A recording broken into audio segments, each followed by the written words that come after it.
Louisiana, this is ABC 57 News with breaking news. Well, it's Thursday, August 4th, and we come on the air this morning with breaking and devastating news. I'm Rich Bodee. What happens to the flights that are already in the air? At least 21 people are dead, including 19 kids. It's a lumber business, and you can see fire crews there still putting out the fire. They've been there since about 4:10. Stick with us. We'll have more details on what we know so far when we come back. Now, just moments ago, we have officially confirmed that Marcus Freeman has become the next head coach of the Fighting Irish. That's something that will come out in the investigation. One other thing to point out, too, is that we went back into our own records to find out when the last time an officer-involved shooting occurred in Elkhart. Despite those warnings, some NATO members have triggered Article 4, which allows them to respond to attacks in other nations. We have some new information coming in here. The Indiana Department of Homeland Security has elevated St. Joseph County's travel status to watch orange. Now, that basically means only essential travel is suggested and emergency plans should be implemented by businesses, governments, etc. There are several prediction models for where it could land. One puts it right here in our own backyard, but it's starting to look more like it may land in Central America or in the Atlantic Ocean. We'll keep you updated as we follow its track. Right here on Huey Street, from the 400 block to the 1600 block. So we walked up and down to talk to residents about what they've heard and seen. All the way from Philadelphia. Michael, what do you think about the game today? You know, I'm really excited to be back on campus. I think the Irish get a win today. And you were in Crimea in 2014 helping international journalists as they covered the crisis. Is what you're seeing now similar to what you saw on the ground then? In March 2018, 4 women accused you of inappropriate sexual behavior, including groping them.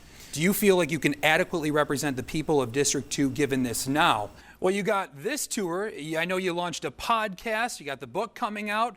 What's next after this? Another Jackass movie, maybe? Well, right now in Peru, Americans are still stranded there as violence erupts in the country's streets. The first congressional hearing in 5 decades was held over unidentified flying objects, or UFOs. Several high-profile journalists are suspended from Twitter without explanation. Construction on the Obama Presidential Center comes to a halt after the discovery of a noose at the site. Most Americans have not gotten the shot. Meanwhile, flu and RSV cases have been spreading in overwhelming hospitals. This morning on ABC 57 News, the state of LaPorte. Plus, the Fighting Irish back on the road after their first win. If you don't know this or this and you're a Michigan student, you need to hit the books. Why Benton Harbor is signing an agreement to approve student learning. We'll have full highlights for you on ABC 57 News Night Team. We sat down with him to break down the psychology of confessions and what went wrong in this case. You're taking a look behind us right now. That fire broke out on St. Joseph Street a little after 8 p.m. on Wednesday evening. Right now, there's around 600 families in the area looking for childcare options. For those of you just joining us, we're continuing to cover the results from one of the most important midterms in American history. At this point, though, Whitmer leads. She's projected to win. Right there, you can see those results. 53% of the vote for Gretchen Whitmer, 45% for Tudor Dixon. Let's go now to my co-anchor, Summer Haran, who's live in Detroit. Summer, you've been there all night.